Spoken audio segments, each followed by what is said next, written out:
Hello everyone, welcome to Utkarsh nursing entrance exam channel. आप सभी का Utkarsh nursing entrance exam channel पे स्वागत है। बच्चों, जो बच्चे एम्स नर्सिंग एंट्रेंस एग्जामिनेशन 2025 की तैयारी कर रहे हैं उनके लिए ये वाला वीडियो बहुत ही ज़्यादा महत्वपूर्ण रहने वाला है। जैसे कि आपको पता है, AIIMS nursing entrance examination 2025 scheduled है बच्चों जून 2025 में, एंड बहुत कम समय बचा है, कुछ ही महीने बचे हैं। सो लेट अस सी कि क्या सिलेबस है, फिजिक्स में क्या एम्स का सिलेबस है, आज के सेशन में हम जानेंगे बच्चों। Before that let's begin with some motivation. गिरते हैं शहसवार ही मैदान जंग में, गिरते हैं शहसवार ही मैदान जंग में, वो तिफल क्या गिरे जो घुटनों के बल चले। So you should keep trying, आपको हमेशा ट्राई करते रहना है। काफ़ी हमारे ऐसे बच्चे हैं जो 2024 में अच्छे से परफॉर्म नहीं कर पाए हैं, इस वजह से एम्स 2025 को टारगेट कर रहे हैं बच्चों। बिल्कुल, ये एक साल का जो ड्रॉप है that will be definitely worth it अगर आप ये जो समय है उसका सदुपयोग करके सही तरीके से with planning and with proper guidance आपकी तैयारी करेंगे। सबसे पहले हम सिलेबस जान लेते हैं कि फिजिक्स में कौन कौन से टॉपिक्स हैं जो पूछे जाते हैं एम्स नर्सिंग एंट्रेंस एग्जामिनेशन में बच्चों। तो फिजिक्स का जो टॉपिक्स है वो आज हम देख लेते हैं। जैसे कि आप देख सकते हो, एम्स फिजिक्स में electric charges and fields, electric charges and fields जो है वो फर्स्ट चैप्टर है। चैप्टर 12 का जो प्रथम चैप्टर है वो है हमारा इलेक्ट्रिक चार्जेस एंड फील्ड्स, जिसको हम कहते हैं विद्युत आवेश एंड विद्युत क्षेत्र वाला चैप्टर। इसमें से फिक्स एक दो सवाल आते ही हैं हर साल एम्स में, क्योंकि ये चैप्टर बहुत ज़्यादा इंपॉर्टेंट है। ये जो शुरू के 3 चैप्टर है ना बेटा, बहुत ही ज़्यादा इंपॉर्टेंट है। इलेक्ट्रोस्टैटिक पोटेंशियल एंड कैपेसिटेंस वाला चैप्टर भी बहुत ज़्यादा इंपॉर्टेंट है, and current electricity is also very very important. ये तीनों जो है हमारे इलेक्ट्रोस्टैटिक्स एंड करंट इलेक्ट्रिसिटी, ये दोनों जो टॉपिक्स है इसमें it's very very important. Electric charges and fields, electrostatic potential and capacitance and current electricity, ठीक है। इसके बाद में मूविंग चार्जेस एंड मैग्नेटिज्म जो हमारा है, जिसमें हम चुंबकत्व के रिलेटेड हम पढ़ते हैं, और मैग्नेटिज्म एंड मैटर, चुंबकत्व के बारे में, उसके रिलेटेड भी बहुत ही ज्यादा इंपॉर्टेंट क्वेश्चंस आते हैं। जैसे कि आपको पता है, मूविंग चार्जेस एंड मैग्नेटिज्म में बच्चों आपको देखने को मिलेगा बायोट-सैवर्ट लॉ, ठीक है। बायोट-सैवर्ट लॉ, ये जो है बायोट-सैवर्ट लॉ, एम्पियर्स लॉ, ये सारी चीजें बहुत ही ज्यादा इंपॉर्टेंट है, ठीक है। यहाँ पे तो सारा ही पढ़ना है आपको। फर्स्ट वाले में कूलम्स लॉ पढ़ना है, एंड देन जो भी आपका इलेक्ट्रिक विद्युत क्षेत्र यानी कि इलेक्ट्रिक फील्ड जो है डाइपोल की वजह से क्या होगा, इक्विलैटरल लाइन के ऊपर क्या होगा, equatorial line and axial line, इन दोनों को भी पढ़ना है। Equatorial as well as axial line पे क्या होने वाला है। उसके बाद में इलेक्ट्रिक पोटेंशियल क्या होता है, potential at different points, capacitance क्या होता है, कैपेसिटर सीरीज में कनेक्ट हो तो क्या फॉर्मूला लगेगा, पैरेलल में क्या लगेगा, energy stored in capacitor is equal to half CV square. ये सारी चीजें आपको पता होनी चाहिए। जो भी एनसीईआरटी का लेवल है, एनसीईआरटी में जो एनसीईआरटी जो अच्छे से पढ़ेगा समझेगा, उसका जो है ऑटोमेटिकली एम्स वाला जो एग्जामिनेशन है इजीली क्लियर हो सकता है। इतना मुश्किल एग्जाम नहीं है बच्चों, यदि आपका कॉन्सेप्ट क्लियर है तो। If your concept is clear and आपका एनसीईआरटी जो है, एनसीईआरटी आपको समझ में आ रही है और आप रेगुलरली एनसीईआरटी पढ़ रहे हो, then this examination will be very simple and easy for you. तो देखो, यहाँ पे इलेक्ट्रोमैग्नेटिक इंडक्शन की यदि बात करें, इलेक्ट्रोमैग्नेटिक इंडक्शन की यदि बात करें तो यहाँ पे लेंजेस लॉ, फैराडेस लॉ, ये जो टॉपिक्स है बच्चों ये बहुत ज्यादा इंपॉर्टेंट है। एक तो फैराडे का नियम, लेंजेस लॉ। अब मैं ये जो बोल रही हूँ Faraday's law and Lenz's law important है, इसका मतलब ये नहीं कि इन दो टॉपिक्स के रिलेटेड केवल थियोरी पूछा जाएगा, नहीं, न्यूमेरिकल भी आएगा तो घूम फिर के इस कॉन्सेप्ट के ऊपर ही आएगा, ठीक है ना। तो न्यूमेरिकल भी पूछे जाते हैं एम्स वाले एग्जामिनेशन में, तो ध्यान रहे कि न्यूमेरिकल्स को भी आप अच्छे से प्रैक्टिस करें, ठीक है। ज़्यादा से ज़्यादा न्यूमेरिकल्स आपको प्रैक्टिस करने हैं जब भी आप एमसीक्यूज प्रैक्टिस करते हो। Not only theory MCQs but numerical को भी आपको अच्छे से प्रैक्टिस करना है, तभी आपका जो कैलकुलेशन स्पीड है, फॉर्मूला लगाना, कैलकुलेशन करना, वो जल्दी आप सीख पाओगे, ताकि एग्जामिनेशन में प्रैक्टिस किया होगा ना तो डेफिनेटली आपका बहुत सारा टाइम बच जाएगा। उसके बाद में देख सकते हैं आप ऑल्टरनेटिंग करंट, प्रत्यावर्ती धारा और इलेक्ट्रोमैग्नेटिक वेव्स। प्रत्यावर्ती धारा के अंदर again series LCR series LCR और उसका जो रेजोनेंस कंडीशन है, रेजोनेंट फ्रीक्वेंसी है, ये सारी चीजें पूछी जाती है। और उसके बाद में इलेक्ट्रोमैग्नेटिक वेव्स के अंदर, जैसे कि आपको पता है, इसके अंदर जो डिफरेंट वेव्स है हमारे, gamma rays, x rays etcetera, और मैक्सवेल इक्वेशंस बहुत ज्यादा इंपॉर्टेंट है। यहाँ पे 4 मैक्सवेल्स इक्वेशंस हैं जो कि इलेक्ट्रोमैग्नेटिक वेव्स में बहुत ही ज्यादा इंपॉर्टेंट है बच्चों। उसके बाद में ray optics and optical instrument, again इनका जो फेवरेट टॉपिक है, I will just put a star. Ray optics में से सवाल आता है क्योंकि lens formula, mirror formula, total internal reflection, prism, ये सारी चीजें पूछी जाती है। माइक्रोस्कोप, टेलीस्कोप, इन सारे रिलेटेड क्वेश्चंस आते हैं।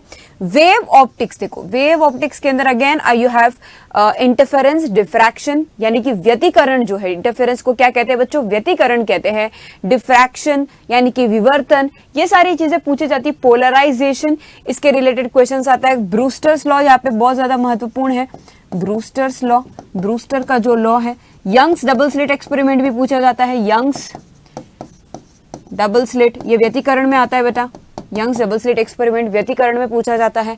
फिर dual nature of radiation and matter के अंदर आपको डी ब्रोगली का पता होना चाहिए, डी ब्रोगली का वेव पार्टिकल ड्यूअलिटी। और साथ में यहाँ पे जो मोस्ट इंपॉर्टेंट है बच्चों, जो हर साल जिसका फेवरेट टॉपिक है, जो एग्जामिनर्स का मोस्ट फेवरेट टॉपिक है, वो है photoelectric effect. AIIMS, RUHS, एबीवीएबयू, हर एग्जामिनेशन में फोटो इलेक्ट्रिक इफेक्ट का आपको एक सवाल 100% देखने को मिलता है। और क्योंकि बहुत ज्यादा इंपॉर्टेंट टॉपिक है photoelectric effect, atoms and nuclei, जैसे कि आपको पता है एटम्स वाला जो हमारा चैप्टर है उसमें बोर मॉडल को ज्यादा महत्व दिया जाता है। बार बार एग्जामिनर्स बोर मॉडल को घुमा फिरा के पूछते हैं, बोर्स मॉडल को। न्यूक्लियाई में क्या पूछते हैं, न्यूक्लियाई में कई बार रेडियस ऑफ द न्यूक्लियस पूछा गया है। रेडियस का formula R is equal to R0 into 8⁻⁴ जो होता है। रेडियस ऑफ द न्यूक्लियस के रिलेटेड ज्यादा क्वेश्चंस आते हैं। उसके अलावा कुछ बेसिक क्वेश्चंस जैसे न्यूक्लियर फिजन और न्यूक्लियर फ्यूजन, समलयन जो होता है, नाभिक समलयन जो प्रोसेस है उसको फ्यूजन एंड फिजन, इसके रिलेटेड कौन सा फ्यूजन रिएक्शन है, कौन सा फिजन रिएक्शन है, ये सारी चीजें पूछी जाती है। उसके बाद में सेमीकंडक्टर इलेक्ट्रॉनिक्स में बेटा आपको ये पता होना चाहिए कि पी टाइप सेमीकंडक्टर क्या है, एन टाइप सेमीकंडक्टर क्या है, एक्सट्रिंसिक क्या है, आंतरिक अर्धचालक क्या होते हैं, इंट्रिंसिक सेमीकंडक्टर क्या होता है, ये सारी चीजें आपको कॉन्सेप्चुअल आइडिया होना जरूरी है। जीनर डायोड क्या होता है। उसके बाद में ये हम 11वीं का जो है, इतना तो 12th का हो गया, क्लास 12th का जो है ये इतने टॉपिक्स है। अब हम आएंगे बच्चों 11th पे। 11th पे यदि आप बात करो physical world, units and measurements, जैसे कि आपको पता है डायमेंशनल फॉर्मूला निकालना आना चाहिए बच्चों। डायमेंशनल फॉर्मूला आपको हर 11th एंड 12th में जितने भी आपके चैप्टर में जो फिजिकल क्वांटिटीज है उनके डायमेंशंस आपको पता होने चाहिए, निकालना आना चाहिए। फिर हम चैप्टर्स देखते हैं motion in straight line and motion in plane, ये दोनों अगेन वेरी वेरी इंपॉर्टेंट है। Motion in straight line motion के अंदर कुछ न्यूमेरिकल्स पूछे जाते हैं जिसके अंदर आपको सीधा फॉर्मूला लगाते ही आंसर आ जाएगा, ठीक है ना। हाँ, तो जो भी यहाँ पे न्यूमेरिकल्स है, S is equal to UT plus half AT square, V square minus U square is equal to 2AS, ये सारे जो न्यूमेरिकल्स है V is equal to U plus AT, ये सारे फॉर्मूलाज यूज करके आप सॉल्व कर सकते हैं, ठीक है। तो इसके बेस्ड कुछ न्यूमेरिकल्स को जरूर प्रैक्टिस करें। मोशन इन अ प्लेन के अंदर अगेन प्रोजेक्टाइल मोशन के रिलेटेड कुछ क्वेश्चंस बनते हैं बच्चों। लॉस ऑफ मोशन के अंदर बेटा न्यूटन्स लॉस ऑफ मोशन जो है, न्यूटन्स लॉस, जिसमें प्रथम नियम, दूसरा एंड तीसरा, इन तीनों नियम के बारे में पूछे जाता है। Conservation of angular momentum, conservation of linear momentum के क्वेश्चंस देखे जाते हैं। और कई बार सवाल आते हैं बच्चों सेकंड लॉ के बारे में एंड कंजर्वेशन ऑफ मोमेंटम के बारे में, एंड जो एक्शन एंड रिएक्शन फोर्सेस है उसके रिलेटेड भी कई बार क्वेश्चंस पूछे जाते हैं, ठीक है ना। उसके बाद में वर्क एनर्जी एंड पावर, जैसे कि बताइए ये वाला चैप्टर बहुत सिंपल है। वर्क एनर्जी एंड पावर, कुछ बेसिक फॉर्मूलास हैं उसके रिलेटेड भी आपको अच्छे से पढ़ना है। System of particles and rotational motion भी है आपका सिलेबस में। ग्रेविटेशन जो कि गुरुत्वाकर्षण बल है उसके रिलेटेड भी, जैसे कि आपको पता है इलेक्ट्रोस्टैटिक्स में आप कूलम्स फोर्स जो पढ़ते हो उसको कंपेयर करके पढ़ो ग्रेविटेशन में। वहां पे F is equal to KQ1Q2/R² है, यहाँ पे F is equal to G_M1M2/R², ठीक है। कंपेयर करके पढ़ोगे तो चीजें आपको आसानी से याद रहेंगी। उसके बाद में जैसे कि आप देख सकते हैं मैकेनिकल प्रॉपर्टीज ऑफ सॉलिड्स, यहाँ पे क्या होगा बेटा, इलास्टिसिटी के रिलेटेड आपको पढ़ना है, ठीक है। यंग्स मॉडुलस क्या है, बल्क मॉडुलस क्या है, रिजिडिटी मॉडुलस क्या है, ओके। एंड इलास्टिसिटी जो होता है उसके related modulus of elasticity, stress by strain क्या होता है, हुक्स लॉ क्या होता है, ये सारी चीजें यहाँ पे बहुत ज्यादा इंपॉर्टेंट है। और यहाँ पे फ्लूइड्स के अंदर जैसे कि विस्कोसिटी वगैरह आपको पढ़ना है। उसके बाद में thermal properties of matter is again very very important. Thermodynamics जो है ये मोस्ट इंपॉर्टेंट चैप्टर है। थर्मोडायनामिक्स के अंदर आपको क्या है, जो इक्वेशंस है बच्चों, आडियाबैटिक प्रोसेस, आइसोकोरिक, आइसोबारिक, है ना, आइसोथर्मल प्रोसेस, और उसके अंदर जो फर्स्ट लॉ, सेकंड लॉ, ये सारे जो थर्मोडायनामिक्स के लॉस है, जीरो लॉ ऑफ थर्मोडायनामिक्स, ये सारी चीजें आपको अच्छे से लर्न करनी है और कुछ न्यूमेरिकल्स भी यहाँ पे प्रैक्टिस करने होंगे आपको। फिर kinetic theory of gases is again very simple. Kinetic theory of gases है।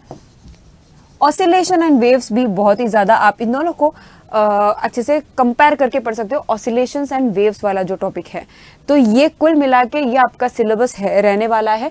यहाँ पे देखो एसएचएम के रिलेटेड क्वेश्चंस आते हैं। एसएचएम कई बार इक्वेशन कंपेयर करके आपको, है ना, एम्पलीट्यूड या फिर डिस्प्लेसमेंट निकालना हो और फ्रीक्वेंसी निकालना हो, ऐसे सवाल पूछे जाते हैं बच्चों।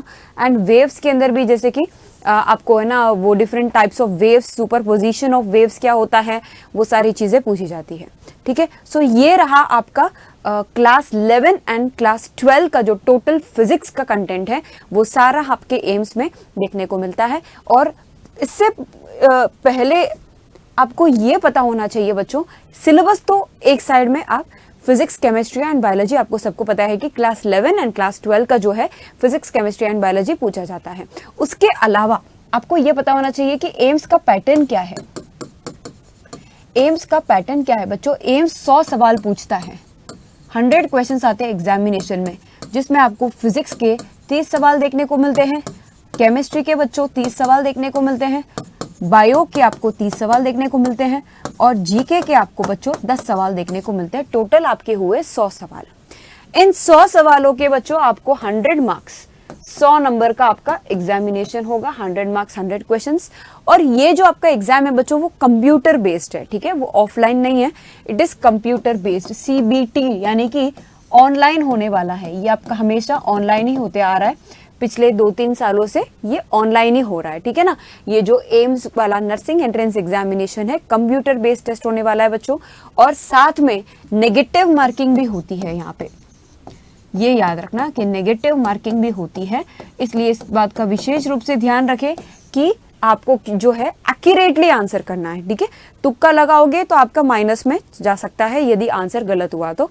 एक्यूरेटली आपको कॉन्सेप्ट 100% क्लियर होना चाहिए, तभी आप वो क्वेश्चन आंसर कर पाओगे।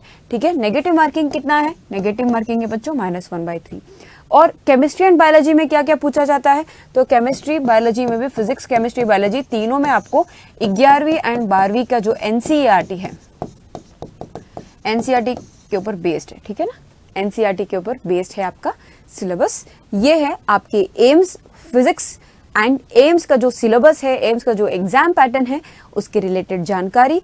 So all the best for everyone. Thank you.